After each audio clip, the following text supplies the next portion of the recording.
Alhamdulillahi Rabbil Alamin. Wassalatu wassalamu ala asrafil anbiya'i wal mursalin Nabina Muhammadin wa ala alihi wa sahbihi ajma'in ma ba'du.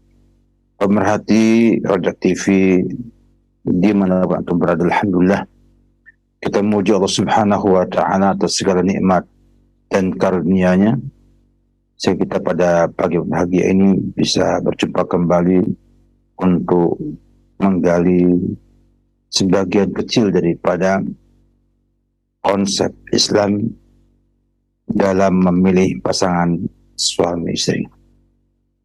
Sebuah upaya yang sangat hebat dalam menjelaskan bagaimana sikap seorang muslim ketika memulai membentuk rumah tangganya yang diharapkan mampu mewujudkan tujuan dan juga hikmah daripada pernikahan dan adanya keluarga dalam Islam.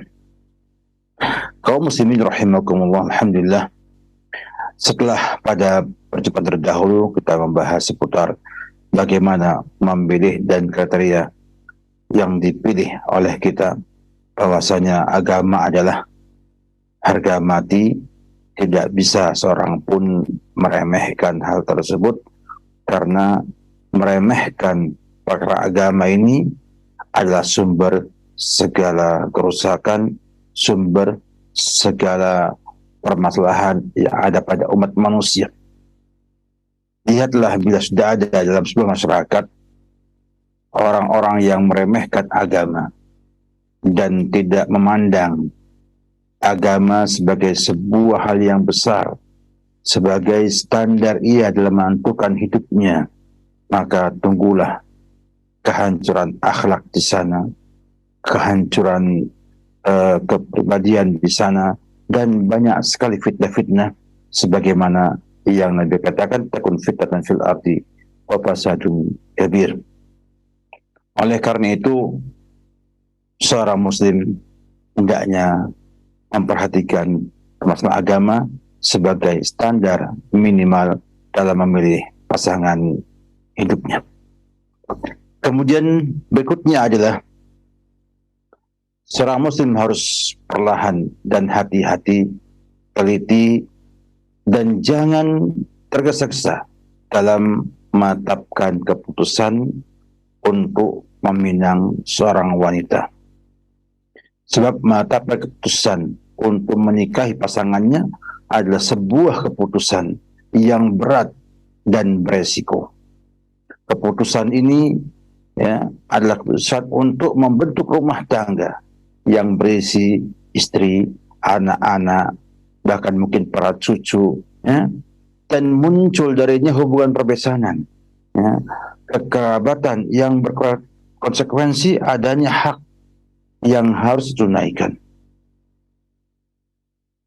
Dari sinilah akan ada ikatan dan lingkaran yang kuat yang tidak bisa dipisahkan darinya, yang akan menyeret kepada sesuatu yang lebih berisiko, yaitu menurunkan pada anak keturunannya faktor genetika, sehingga akan muncul di sana hal-hal yang bisa melahirkan generasi, bila gennya baik, insya Allah akan baik juga.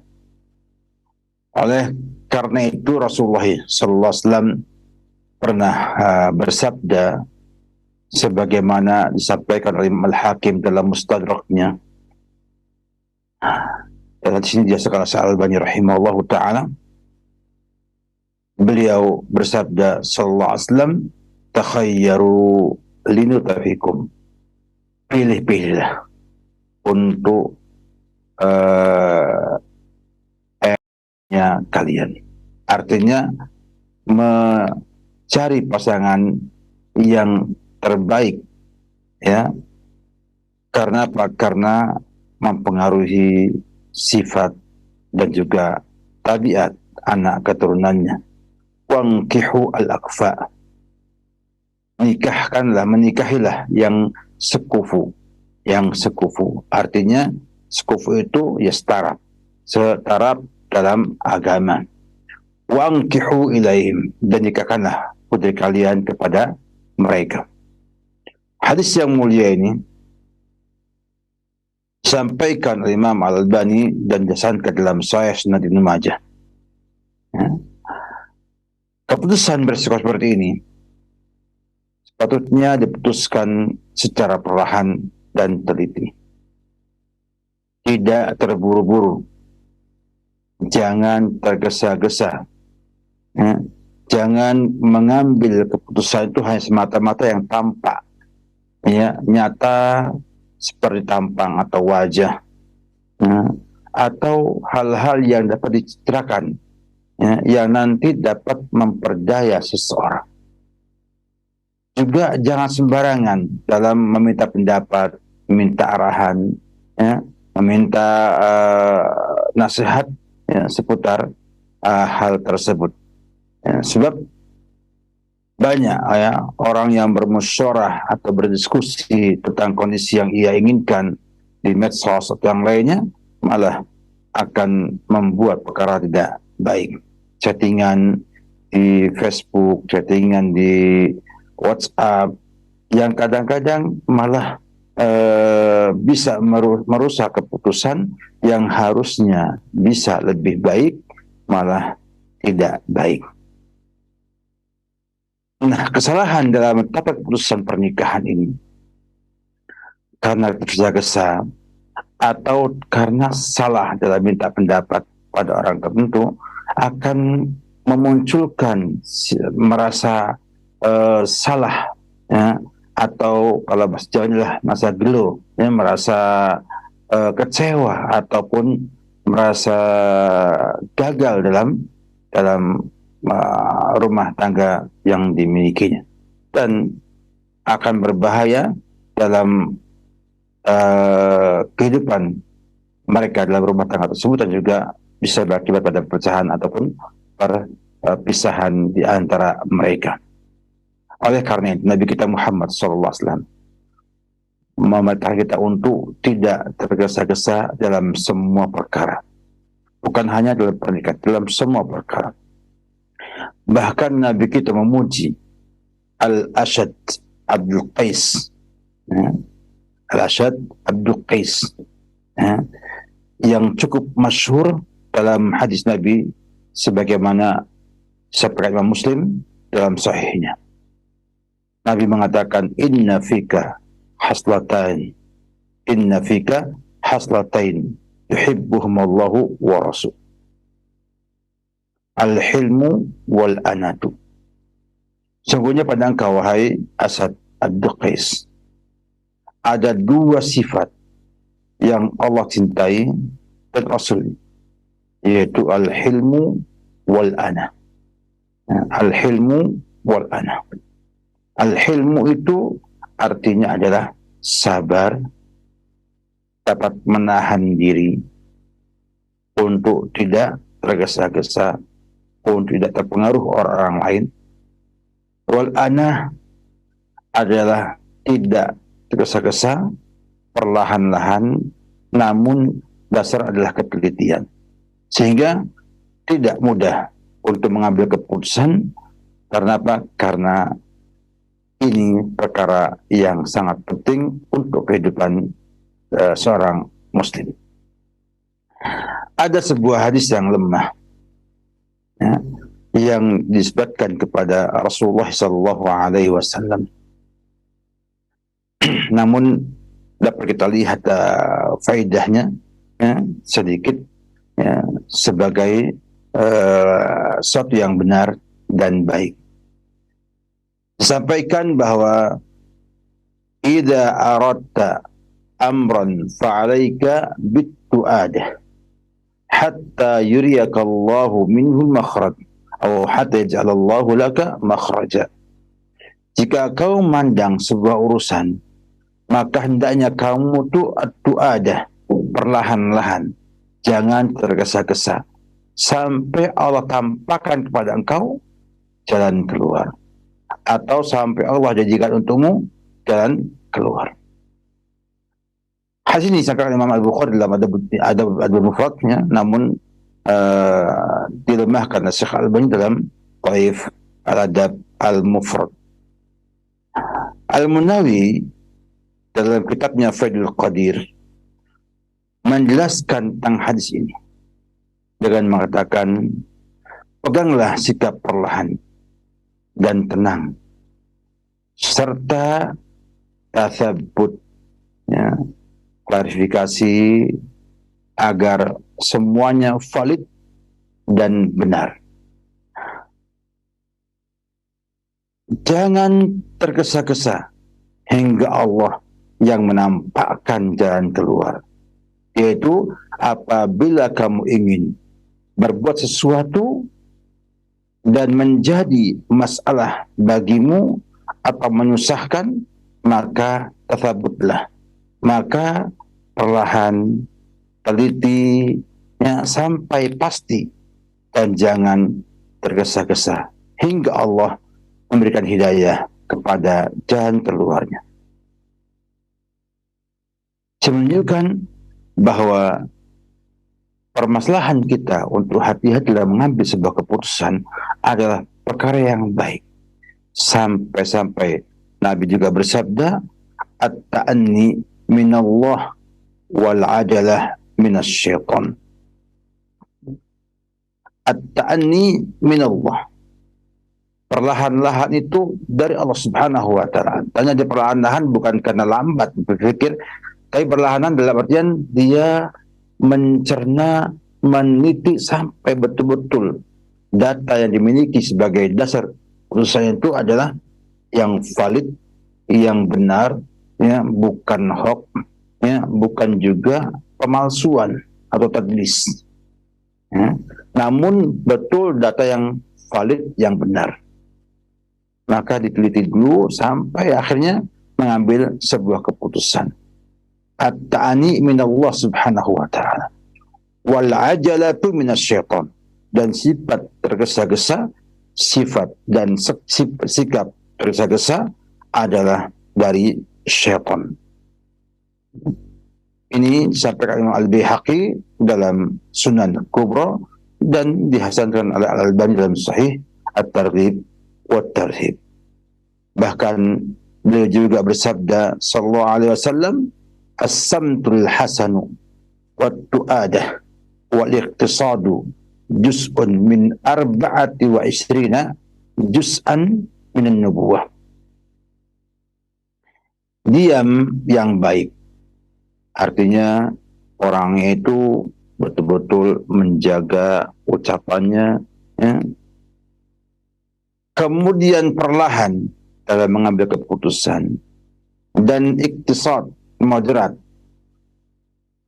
adalah salah satu bagian dari 24 bagian dari kenabian. Hadis riwayat At-Tirmidzi dalam sunannya dan dihasankan oleh Syekh Al-Albani rahimahullahu ta'ala. Al-iktisad artinya moderat, tidak ekstrim kanan dan tidak ekstrim kiri. Artinya sesuai dengan syariat. Moderat artinya sesuai dengan syariat. Kenapa demikian? Karena memang Nabi diutus untuk rahmatan lil alamin, sehingga semua yang sesuai dengan syariat Islam 100% pasti adalah moderat. Karena apa? Memberikan rahmat kepada seluruh umat manusia, bahkan seluruh makhluk hidup yang ada.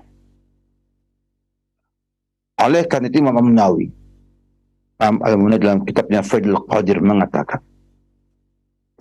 berfikir membutuhkan 4 hal, ya. 2 dari sisi waktu dalam mendahulukan dan mengakhirkan.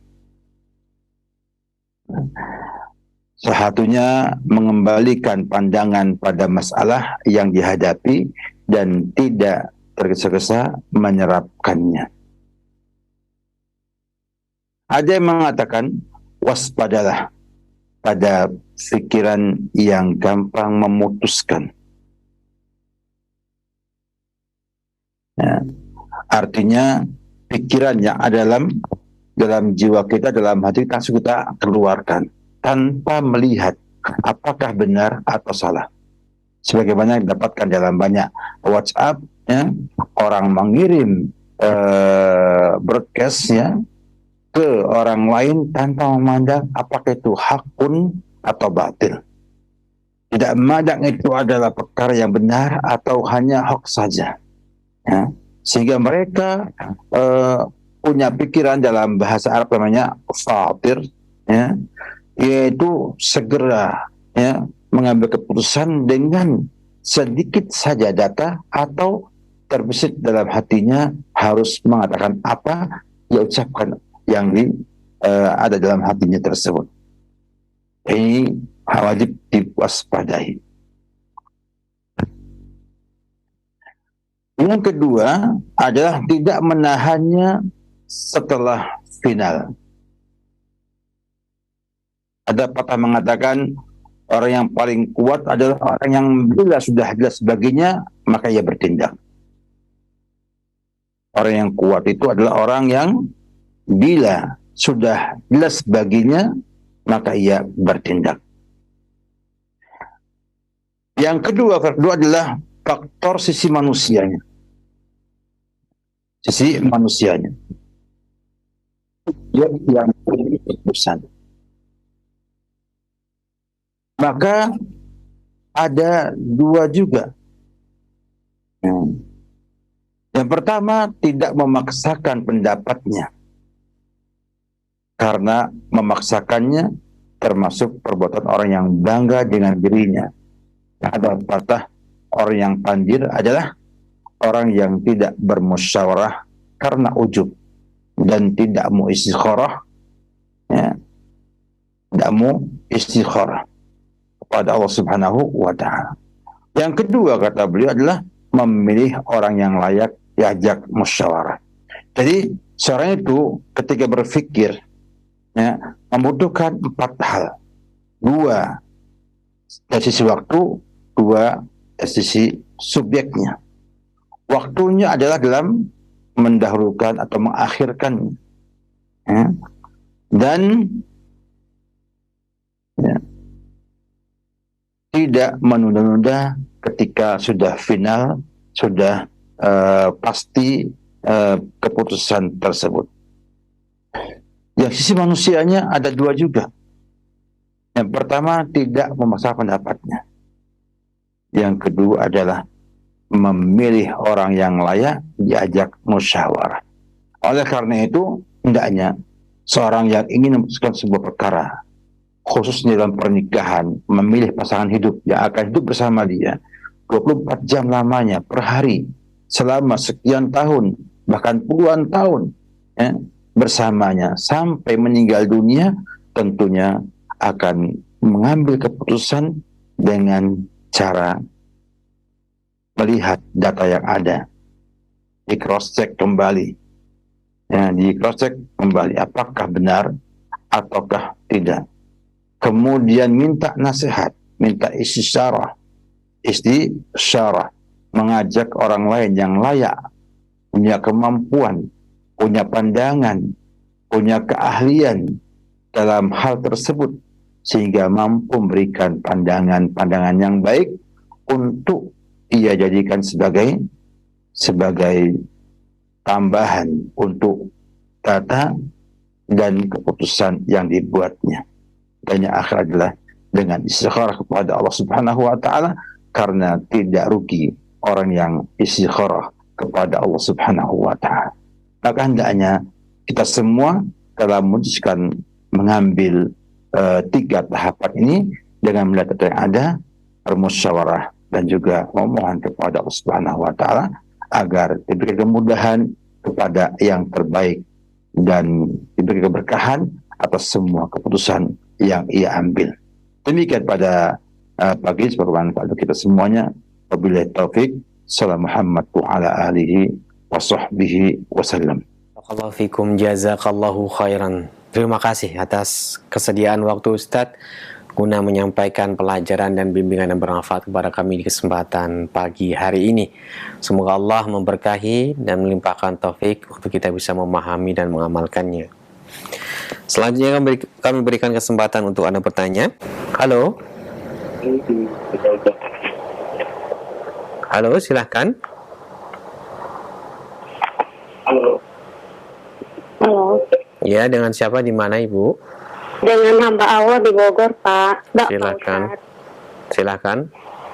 Saya mau menanya nih Pak Ustadz. Kan di luar tema ya Pak Ustadz, boleh nggak? Berkaitan dengan keluarga ya Bu ya? Iya, kan gini Pak Ustadz. Kakak saya kan laki-laki. Ya amanah sama orang tua ya.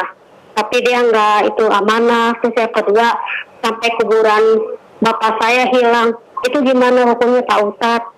Itu aja dari saya. Maksudnya nggak mengurusin itu ya? Nggak ngurusin adik-adiknya, dia masih amanah. Yang kedua, kuburan bapak saya juga hilang gitu Pak Ustadz. Oh ya. Ya gitu aja Pak Ustadz solusinya ya. Assalamualaikum. Waalaikumsalam warahmatullahi wabarakatuh. Silakan. Tidak kita pungkiri bahwa setiap orang itu ada ujian masing-masing. Terkadang ada sebuah keluarga diuji punya kakak tertua atau anak tertua yang tidak amanah. Tapi sebenarnya itu semuanya ujian untuk kita semua lebih kuat. Lebih kuat, lebih kembali kepada Allah Subhanahu wa Ta'ala, lebih dekat kepada Allah Subhanahu wa Ta'ala. Dan yakinlah bahwa ketidakamaнаhan sang kakak tersebut tidak akan mengurangi rezeki kita masing-masing dan juga tidak akan mempengaruhi apa-apa untuk kita semua. Ia akan menanggung akibat ketidakamaнаhannya, dan yang sabar menasihatinya, sabar merubah sikapnya itu akan ada pahala besar dari Allah Subhanahu wa Ta'ala. Maka ibu sebagai adiknya berusaha untuk menasihati sang kakak dengan semampunya. Bila diterima, alhamdulillah.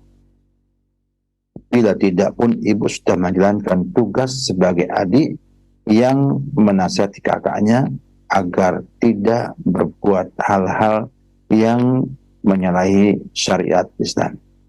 Dia tidak amanah.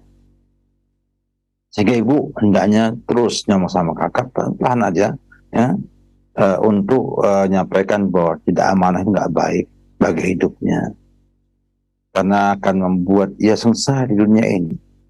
Silahkan lihat, orang yang tidak amanah itu akan sengsara di dunia ini. Koruptor sengsara di dunia ini. Mungkin ia tidak ditangkap KPK, tapi ia akan sengsara dengan harta tersebut. Sebab hartanya menjadi sebab hilangnya keberkahan di rumahnya. Dan manusia yang hidup tanpa keberkahan susah bahagianya. Apalagi sampai ditangkap oleh KPK, dikasih rompi oren dan lain sebagainya, lebih sengsara lagi ya. Karena memang amanah itu adalah perkara yang penting bagi seorang manusia. Yang punya amanah akan membuat tenang masyarakatnya, akan membuat senang masyarakatnya, dan Allah pun menyukai orang yang bisa punya sifat amanah tersebut. Kemudian kepada bapak yang hilang, tidak ketahuan lagi di mana, cenderungannya alhamdulillah Islam tidaklah membebankan kita dengan sesuatu yang kita tidak mampu. Islam tidak mewajibkan kita menjaga kuburan tetap utuh. Nah, lihatlah ya, para sahabat Nabi dahulu. Ya, tidak ada yang mengetahui pasti mana kuburannya Aisyah. Tidak tahu sekarang orang pas mana kuburannya Utsman bin Affan. Hanya tahu mereka dikuburkan di Baqi, di pemakaman Baqi. Tapi untuk menentukan mana tempatnya tidak bisa. Demikian juga dalam Islam itu bukan perkara yang besar atau bukan perkara yang terlalu ada di sana hukum haram, halal dan lainnya. Kuburan orang tua bihamdillahi ta'ala bila hilang maka dia tetap ada. Ya, hanya mungkin tidak terlihat oleh anak-anaknya. Dan untuk berbakti sama orang tua, tidaklah harus hanya dengan membersihkan kuburannya, tidak harus dengan mempertahankan tempat kuburannya, tapi yang penting adalah bagaimana anak itu jadi anak yang soleh, yang berusaha untuk mendoakan orang tuanya, yang berusaha untuk mencarikan sedekah jariah yang disumbang atas nama orang tuanya, sehingga orang tuanya punya amal-amalan yang terus mengalir pahala kepada anak, kepada orang tua tersebut. Nabi mengatakan, "Idza mata banu Adam inqata amaluhu illa min thalath." Ya, bahwa Bani Adam itu, manusia itu jika mati terputus amalannya illa min thalath, kecuali tiga amalan. Yang pertama sedekah jariah. Dikatakan amalan, bukan dikatakan amalannya nggak putus. Artinya kalau amalan nggak putus, pahalanya juga akan mengalir. Bila anak kemudian punya harta, lebih wakafkan untuk orang tuanya. Ya, karena dibolehkan oleh syariat, orang tuanya mendapat wakaf dari sang anak. Dan banyak ya di dunia ini wakaf seperti itu. Misalnya ada dana 1 miliar, bangunkan misalnya perpustakaan untuk kaum muslimin belajar, atau buat sekolahan untuk kaum muslimin belajar, atau membuat di sana usaha-usaha produktif yang nanti hasil keuntungannya diberikan kepada kaum muslimin yang fakir, atau kepada orang yang belajar tidak punya uang, sehingga nanti akan bermanfaat terus sampai akhir zaman nanti. Demikian juga misalnya dibuatkan sumur untuk masyarakat, sehingga jadi sedekah jariah yang mengalir, diminum airnya oleh orang, ya, menjadi sehat, menjadi kuat, dan lain sebagainya. Atau ilmu yang yuntafa bihi, ilmu yang manfaat baginya. Orang tua yang punya ilmu, punya pengetahuan, dikembangkan ya, oleh anak-anaknya agar terus diamalkan oleh masyarakat. Nah, sehingga akan muncul di sana pahala ilmu yang manfaat kepada orang tua kita. Atau kita sebagai anak yang soleh berusaha mendoakan orang tua kita. Artinya kita wajib jadi soleh agar manfaat bagi diri kita dan juga orang tua kita. Sebab kata Nabi, waladun solihun yad'u lahu, anak yang soleh yang mendoakan orang tuanya. Jadi lebih baik, lebih bagus, lebih wajib daripada memelihara atau memelihara bentuk kuburan yang dimiliki oleh orang tua itu. Jadi bukan bentuknya yang penting, tapi bagaimana amalan soleh itu mengalir pada orang tua kita. Orang tua kita nggak butuh ya, diketahui tempat meninggalnya, tempat kuburannya, tapi orang tua butuh kepada amal soleh dari anaknya agar ia terus bertambah ilmu amal solehnya, bertambah amal solehnya sehingga ia bisa menjadi orang yang nanti ditimbang amalan solehnya lebih berat amalan soleh dibanding amalan buruknya, atau Allah ampuni dosanya dengan sebab amal soleh yang diperbuat oleh anak-anaknya tersebut. Dengan demikian itu lebih manfaat, dan mudah-mudahan bisa lebih manfaat lagi bila kita mengambil 3 hal tadi yang merupakan amalan yang terus-menerus tidak putus-putusnya. Ya, jadi jangan risau, jangan kita ribut sama keluarga hanya karena perkara yang tidak ada di sana, halal dan haram dari syariat Islam, atau yang bermanfaat bagi orang tua kita yang sudah meninggal dunia tersebut. Wabillahi taufik. Ustaz, barakallahu fikum. Jazakallahu khairan. Terima kasih atas jawaban yang telah diberikan kepada penanya khusus dan kita semua yang mendengarkan. Silakan, masih di line telepon. Halo. Halo, Assalamualaikum. Waalaikumsalam warahmatullahi wabarakatuh. Dengan Ibu siapa? Di mana? Dari Ummu Hawa di Palembang. Silakan Ummu Hawa, pertanyaannya. Gini Ustadz, saya memiliki putra berusia 6 tahun. Kemudian dalam beberapa waktu ini saya tidak menghitannya karena si anak yang meminta. Kemudian orang tua saya, bapak, itu mengingatkan kalau untuk menghitan anak itu karena beliau masih berpikiran kuno, jadi kalau ingin menghitan anak itu harus di hari lahirnya gitu, dalam hitungan Jawa. Kemudian saya nggak setuju, nggak sepakat memakai hari lahirnya karena hari lahirnya juga bukan hari libur gitu. Jadi apakah kalau saya itu menolak permintaan Bapak, apakah saya durhaka? Kemudian kalau saya memakai hari yang ditentukan sama orang tua saya itu saya terbilang syirik. Itu satu. Kemudian qadarullah si anak ini waktu lahir belum saya akikoh.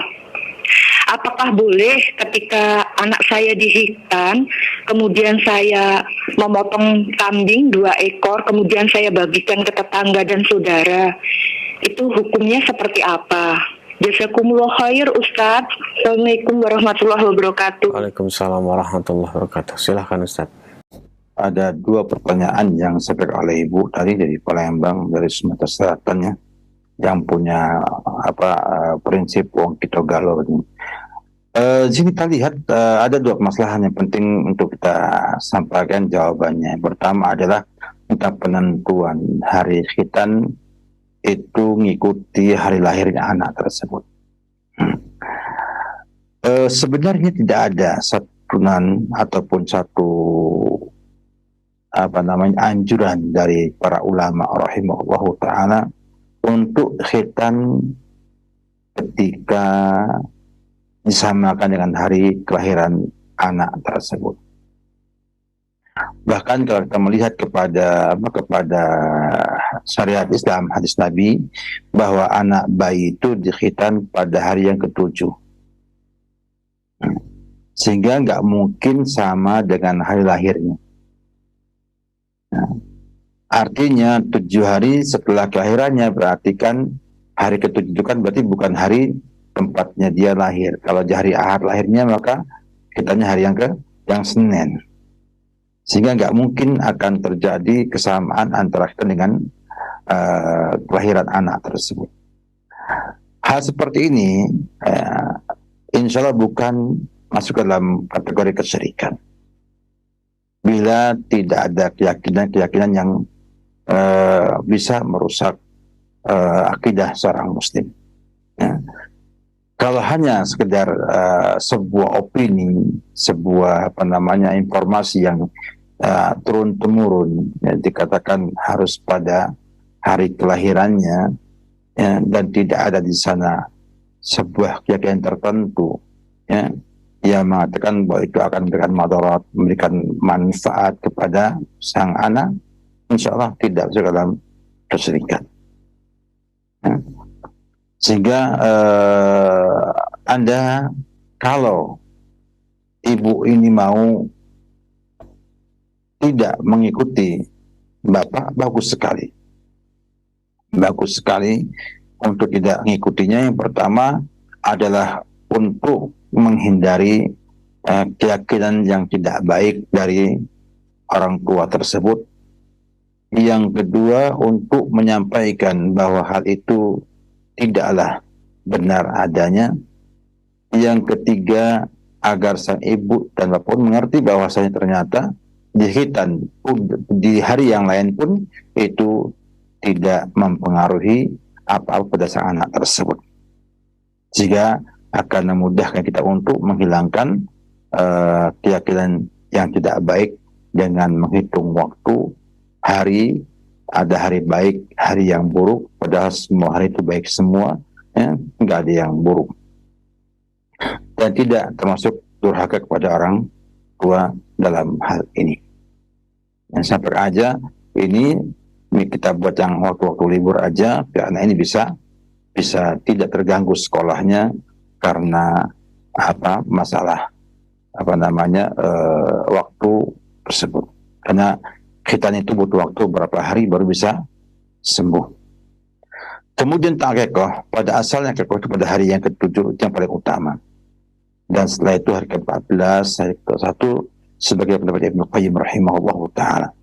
Namun para ulama mengatakan bahwa boleh pada hari ke-7 dan seterusnya, tidak harus kelipatan yang ke-7 ya, sampai orang tuanya punya kemampuan untuk mengakekahnya. Bahkan sampai dewasa pun dibolehkan untuk ada akikoh tersebut. Oleh karena itu ibu boleh mengakikah anak ibu ya, dengan memotong 2 ekor kambing ya, baik itu ketika dikhitan atau tidak ketika dikhitan ya. Mungkin kalau ibu pengen adalah untuk munasabah aja, untuk sesuai agar nanti pas khitan itu bisa nyumbang, bisa ngasih ke tetangga sehingga tidak dianggap seperti opini mereka kita itu harus dengan perayaan dan lain sebagainya. Saya kira tidak ada masalah untuk sembelih pada hari di mana anak itu dikhitankan dengan syarat tidak ada keyakinan apapun dalam hal ini. Artinya tidak ada keutamaan kekoh ketika khitan ataupun tidak ada di sana keyakinan khitan harus ada makan minum dan sumbangan lainnya. Allah alam bissawab. Terima kasih atas jawaban dan nasihatnya. Selanjutnya masih kami berikan kesempatan bagi Anda yang ingin mencoba menghubungi nomor kami dan bertanya seputar pembahasan, silakan. Kami akan bacakan dari pesan singkat dari hamba Allah Ahwat di Balikpapan yang bertanya, saya pemirsa TV Roja, izin tanya terkait kriteria calon pasangan suami. Saat ini saya sedang ta'aruf dengan seorang ikhwan. Sejauh ini semuanya baik, orang tua kami senang dan ingin melanjutkan ke tahap pernikahan. Namun baru-baru ini calon pasangan saya mengaku bahwa beliau telah tidak sengaja meninggalkan sholat dan telah menyesali perbuatannya dan telah bertobat.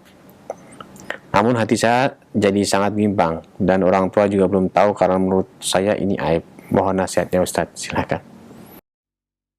Perlu kita sampaikan juga ada hal ini, yaitu bahwa tidak semua yang terjadi pada kita sampaikan kepada pasangan kita.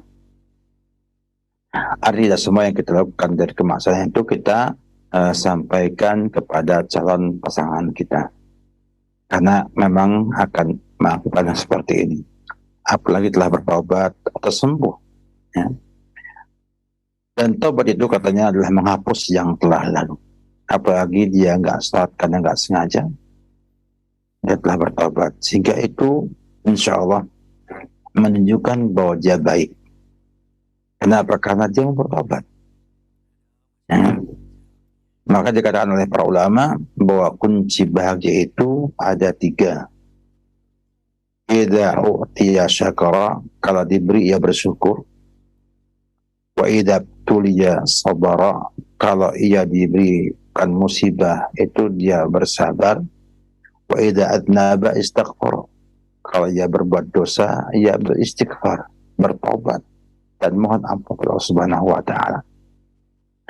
Dan ini ada pada calon pasangan saudari, bahwa dia pernah tidak sholat dengan tidak sengaja ataupun sengaja ya, dan telah bertobat, menunjukkan dia punya sifat bagus, yaitu bisa bertobat. Dan sekarang subhanallah banyak sekali orang yang tidak bisa bertobat, sudah salah pun tidak mau bertobat, bahkan sudah sampai mepet di tembok, tidak bisa bertobat pun tidak mau mengakui dosanya, bahkan sudah dikasih musibah sama Allah pun tidak mau mengakui dosa dan mau bertaubat.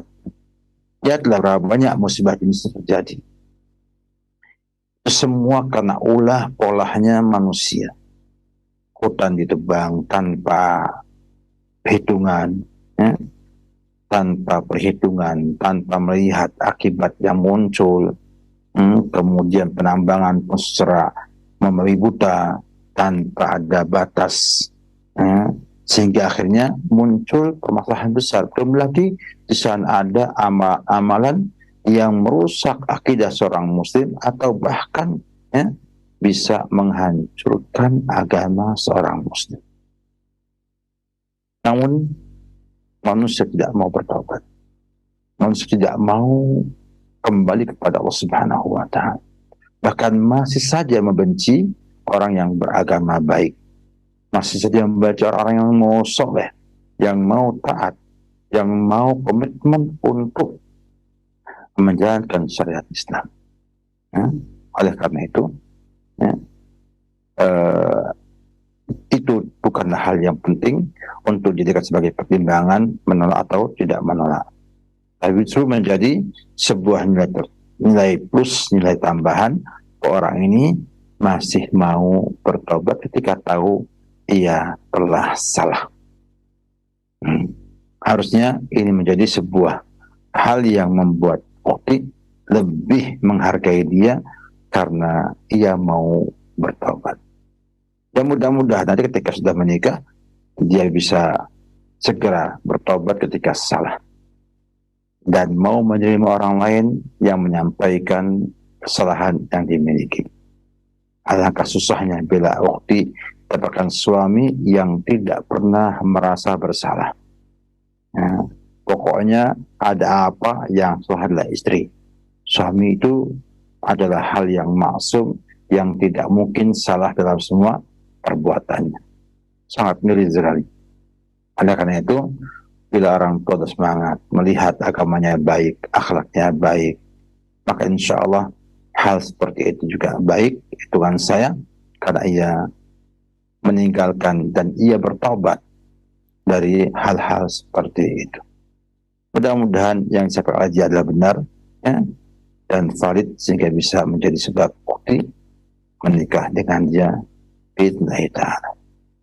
Barakallahu fikum, terima kasih atas jawabannya. Selanjutnya kami akan bacakan kembali dari hamba Allah. Assalamualaikum Ustadz, ingin bertanya, apa yang harus saya lakukan sebagai seorang suami di mana menyaksikan atau hidup dengan istri yang tidak menghargai ibu saya. Saya tinggal dengan ibu yang berumur 80 tahun. Istri saya tidak pernah mau memasak makanan untuk saya dan ibu. Saya sendiri yang memasak untuk keperluan kami. Bagaimana? Apa yang harus saya lakukan? Apakah saya boleh atau menceraikannya? Atau solusi apa yang terbaik Ustaz sampaikan, silahkan.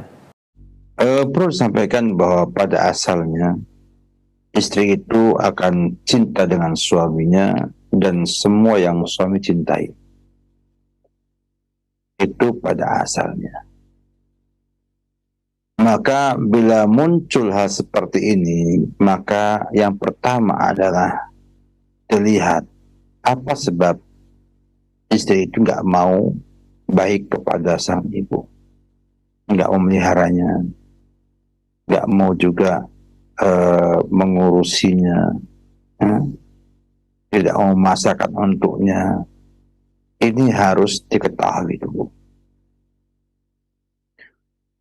Kalau sebabnya adalah karena ia tidak lagi mencintai suaminya,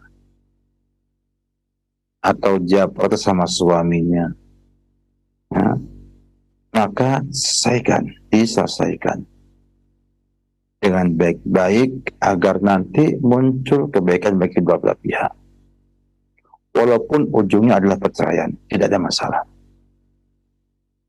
Karena langkah buruknya sebuah rumah bila kemudian tidak saling mencintai, yang perempuan merasa tertekan, kemudian tidak ada kebahagiaan di sana, saya pun demikian, tertekan, tidak ada kebahagiaan di sana, maka baik berpisah, biar kemudian bisa mendapatkan kebahagiaan di tempat lainnya.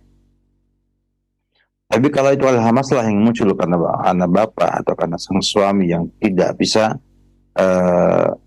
menggunakan hak istri, istri marah, yang menampakkan protes kepada sang suami sampai tahapan tidak mengurusi orang tuanya, maka suami harus juga cross check atau introspeksi diri. Sebagaimana kita ketahui, itu mungkin muncul karena kita yang salah.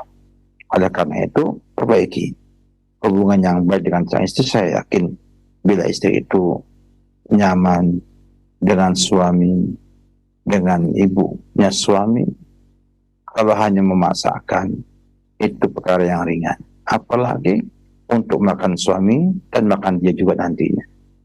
Ya, kalau kemudian ada faktor lainnya, maka tentunya diusahakan dengan baik, dikomunikasikan apa sebabnya, mengapa demikian, dan lainnya, agar nanti ada kesimpulan apakah memang Bapak mempertahankan istri Bapak untuk bersama Bapak atau tidak. Dan juga nasihat kepada dia bahwasanya dia mendukung suami bakti itu adalah berpahala. Istri mendukung suaminya untuk bakti kepada orang tuanya itu adalah pahala besar untuk sang istri.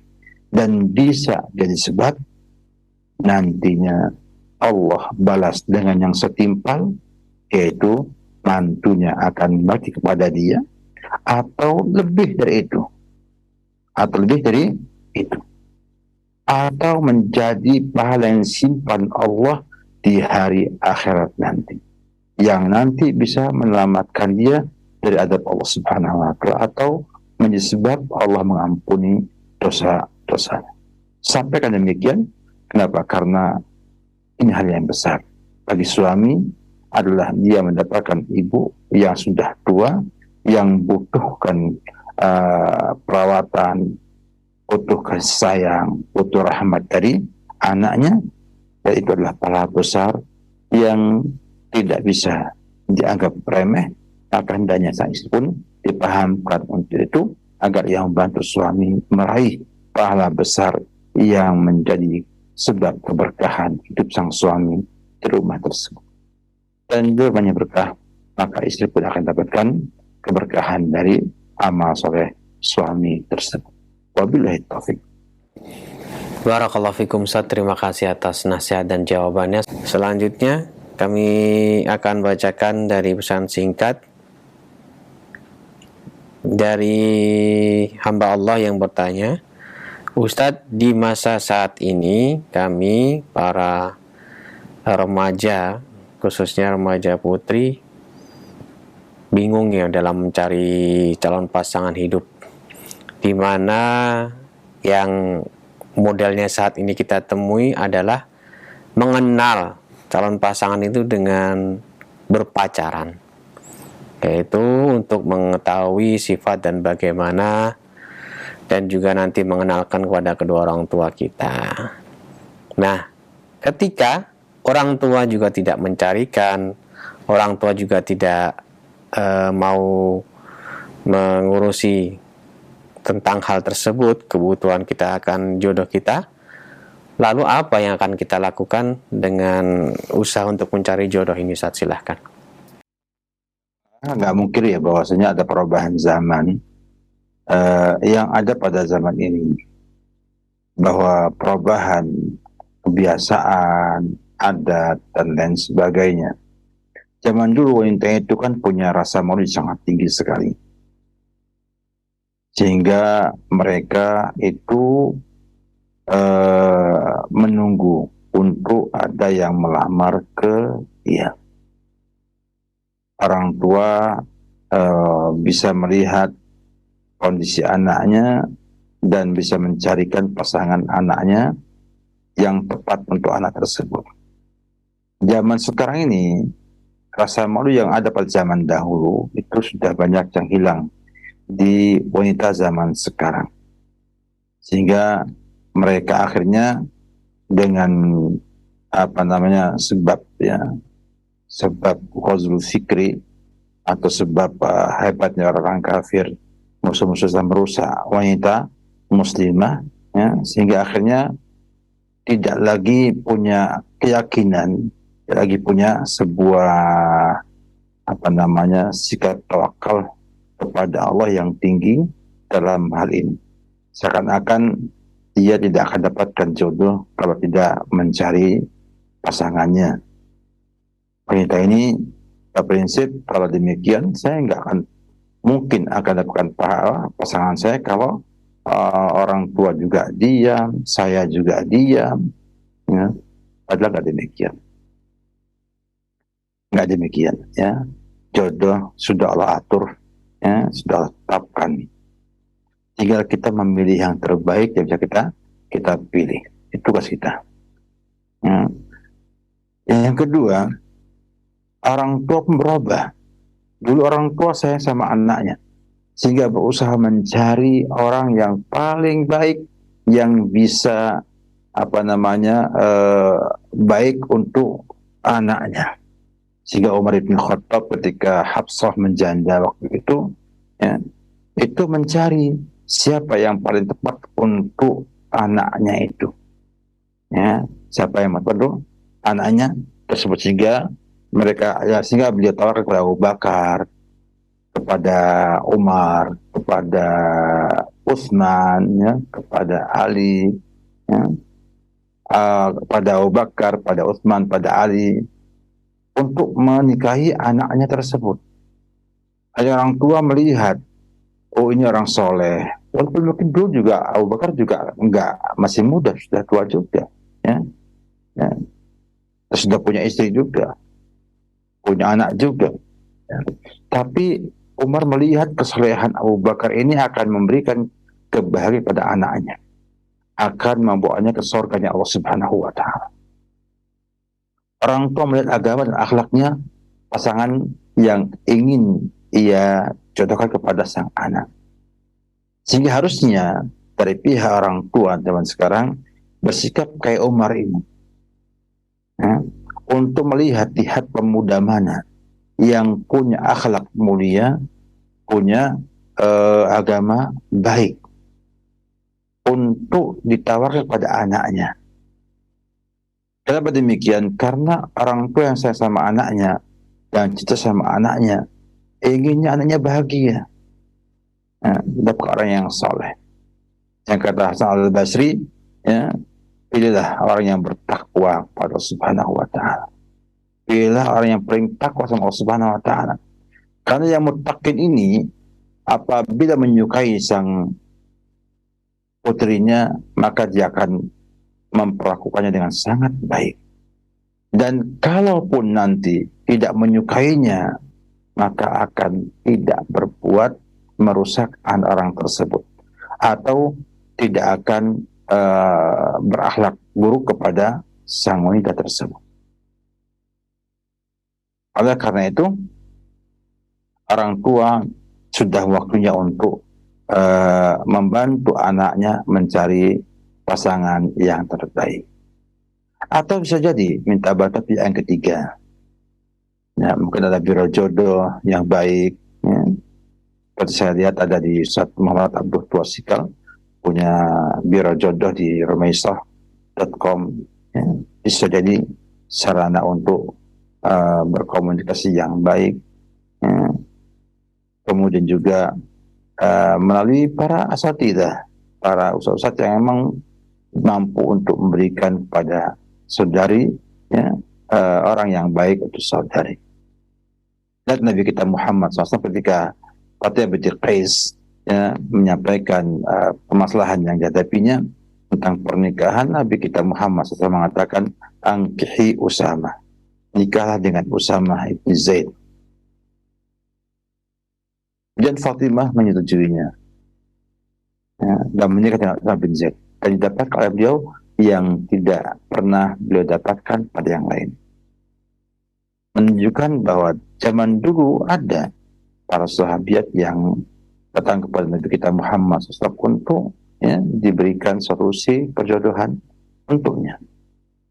Maka saudari bisa melakukan dengan cara meminta kepada para ustadz yang punya binaan, ya, atau punya pandangan, ya, untuk mencarikan jodoh bagi saudari. Kemudian tentang sedekah atau pacaran ini berbahaya sekali. Berbahaya dalam artian yang pertama, dia membuka pintu zina. Ya, pacarannya membuka pintu zina, di mana akan muncul hal-hal yang menyeret seorang untuk berzina. Dan terbukti banyak yang tidak kuat imannya berzina dan akhirnya hamil sebelum nikah. Ini berbahaya sekali. Yang kedua, seandainya dua-duanya imannya kuat, tidak berzina, ya, paling tidak ketika perpacaran itu saling menutupi kelemahan masing-masing. Yang laki-laki nggak mau kalau tampak aslinya. Perempuan pun sama saja, nggak mau tampak aslinya. Sehingga semuanya itu bohong-bohongan semua. Semuanya pencitraan semua. Ya. Yang nggak punya uang, kesannya punya uang banyak. Nah, yang dia itu tidak cantik, dihias sehebat mungkin biar tampak cantik. Yang ngomongnya itu akhirnya dibuat seolah-olah dialah orang yang paling mampu memberikan kebahagiaan kepada sang wanita tersebut. Dia akan ngomong sangat hebat sekali. Dan terbukti setelah dia menikah juga, dia tidak seperti sebelum menikah tersebut. Jadi banyak sekali kelemahan yang ada, sehingga sang wanita akan memilih dengan perasaannya.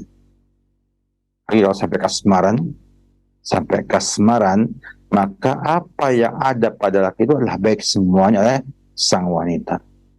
Bahkan ada yang sampai pindah agama, ya, hanya karena dia menyukai sang laki-laki itu yang mampu mengemas dirinya seakan-akan adalah orang yang paling mampu memberikan kebahagiaan pada sang wanita tersebut. Akhirnya sandarannya adalah kepada laki-laki tersebut. Dan ketika saya sampaikan itu demikian, maka jawabannya tidak mungkin dia membuat saya tidak bahagia. Nyatanya banyak gagal.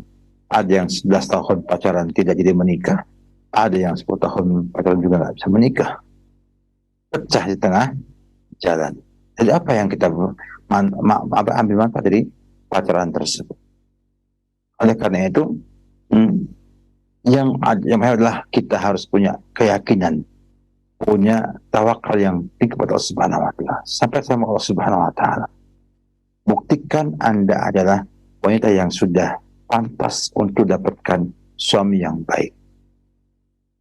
Allah Maha Kuasa akan mengirimkan pemuda yang terbaik untuk saudari yang pantas untuk diberikan hal tersebut. Allah Maha Adil, Allah akan berikan yang terbaik, dan itu semua mudah bagi Allah Subhanahu wa Ta'ala. Maka setelah bagaimana saudari ngomong kepada bapak, bahwa saya sudah usia Pak, saya pengen dapatkan laki yang baik, ya, yang punya agama baik, ya, yang punya akhlak baik, sehingga nanti bisa jadi sebab kebahagiaan di dalam rumah tangganya. Orang tuanya belajar agama, kenal para ustadz, kenal para orang yang baik, dan nanti bisa menjodohkan dengan orang yang baik. Dan alhamdulillah di Indonesia banyak orang baik, insyaallah ta'ala.